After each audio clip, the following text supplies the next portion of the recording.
আমি পটুয়াখালী বিজ্ঞান ও প্রযুক্তি বিশ্ববিদ্যালয়ের কর্মকর্তা কর্মচারীদের পক্ষ থেকে আপনাদেরকে আন্তরিক অভিনন্দন এবং শুভেচ্ছা জানাচ্ছি। আমি বর্তমান পে স্কেলের বিষয়ে 6 ফেব্রুয়ারিতে এসেছিলাম এবং প্রতিটা প্রোগ্রামে অংশগ্রহণ করেছি। আমাদের এক কলিগ বলতেছে যে আর কি হবে, সরকার তো পে স্কেল দিবে না। আমি বললাম আপনাকে কে বলেছে? 12ই ফেব্রুয়ারি নির্বাচনের প্রাককালে বাংলাদেশ সরকারের প্রধানমন্ত্রী, বর্তমান প্রধানমন্ত্রী মাননীয় প্রধানমন্ত্রী জনাব তারেক রহমান, তিনি তার নির্বাচনী প্রাককালেও বলেছিলেন যে আমি যদি আমার সরকার যদি সরকার গঠন করতে পারে, আমার দল যদি সরকার গঠন করতে পারে, তাহলে আমরা আপনাদেরকে পে স্কেল দেব। আলহামদুলিল্লাহ তিনি তার নির্বাচনী ইশতেহার পূরণ করেছেন এবং 2026-27 অর্থ বছরে তিনি বাংলাদেশ জাতীয় সংসদে তিনি পে স্কেলের ঘোষণা দিয়েছেন, কিন্তু এখন পর্যন্ত আমরা পে স্কেলের প্রজ্ঞাপন পাইনি। বিভিন্ন সময় সরকার এক থেকে হাজার হাজার কোটি টাকা পাস হয়। আবার একজনে বলে আমাকে যে দেখেন কিভাবে দেবে, সরকার তো প্রতি বছর প্রতি মাসে হাজার হাজার কোটি টাকা ঋণ করে। আমি বললাম দেখেন, সরকারের ঋণ করা এটা সরকারের অভ্যাসগত কারণ। অনেক বড় লোক আছে দেখবেন কোটি কোটি টাকা, কিন্তু তারপরও ঋণ করে, বাড়ি করে। এটা তাদের, আমি মনে করি সরকারের ঋণ করতে হয়, কারণ সরকার ঋণ ছাড়া চলতে পারে না। তাই বলে আমাদের দেশকে বাধার কোনো কারণ হয়ে থাকবে না। আমি মনে করি সরকারের সদিচ্ছা থাকলে এই বেসকের বাস্তবায়ন হবেই, ইনশাআল্লাহ হবে। এবং বর্তমান সরকার জনবান্ধব সরকার, তাই আমি মাননীয় প্রধানমন্ত্রীকে উদ্দেশ্য করে বলছি, যেহেতু আপনি নির্বাচিত একটা সরকার, দীর্ঘ 12 বছর আমরা পে স্কেল থেকে বঞ্চিত হয়েছি। 2015 সালের পর আমরা কোনো পে স্কেল পাইনি। বিগত ইউনূস সরকার তিনি তার সময় একটি কমিটি গঠন করে দিয়েছিলেন, তারা বলছে কাজ আমাদের না, এটা নির্বাচিত সরকারের কাজ। তাই যদি হয়ে থাকে এখন নির্বাচিত সরকার অবশ্যই সেটা পূরণ করবে। বিশ্বের প্রায় 99টি দেশে পে স্কেল প্রতিটা দ্রব্যমূল্যের বৃদ্ধি, প্রাপ্যতার ভিত্তিতে, দ্রব্যমূল্যের ভিত্তিতে প্রতি বছর তাদের বেতন বাড়ানো হয়।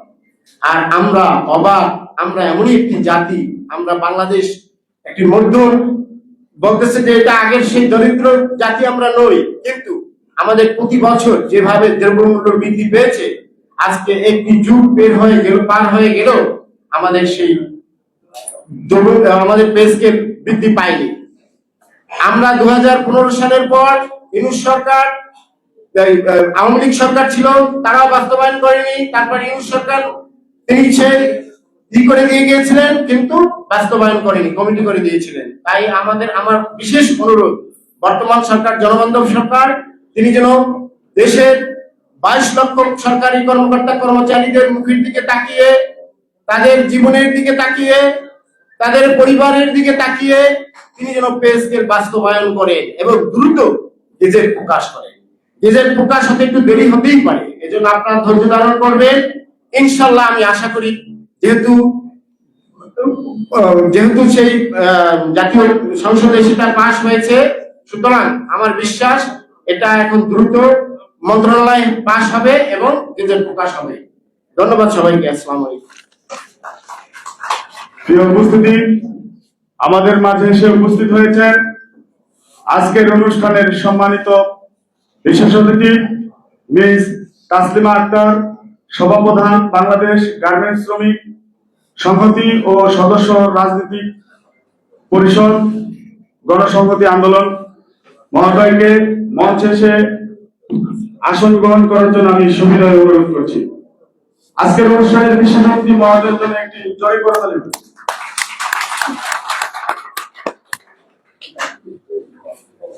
তাসলিমা আপার আগমন শুভেচ্ছায় স্বাগতম। তাসলিমা আপার আগমন, মঞ্জু ভাইয়ের আগমন, সবুজ ভাইয়ের আগমন, তাসলিমা আপার আগমন। কল্যাণ সমিতির পক্ষ থেকে খালেক স্যারের আগমন, শুভেচ্ছায় স্বাগত। প্রিয় উপস্থিতি, আমাদের মাঝে এসে উপস্থিত হয়েছে আজকের অনুষ্ঠানের সম্মানিত বিশেষ অতিথি, স্বাস্থ্য মন্ত্রণালয়ের সম্মানিত উপসচিব এবং বাংলাদেশ সেক্রেটারিয়েট সার্ভিস অ্যাসোসিয়েশনের আহ্বায়ক জনাব আব্দুল খালেক স্যার মহোদয়কে মঞ্চে এসে আসন গ্রহণ করার জন্য সবিনয় অনুরোধ করছি।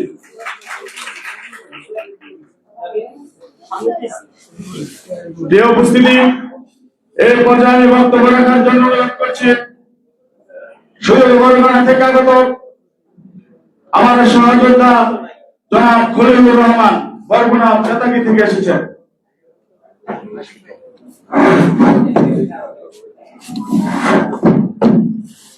যাত্রা তব শুরু হোক হে নবীন, পর হানিদারে নবযুগ ডাকিছি তোমারে। তোমার উত্থান মাখি ভবিষ্যৎ রহে প্রতীক্ষায়, সুপ্তি তেজি বরিল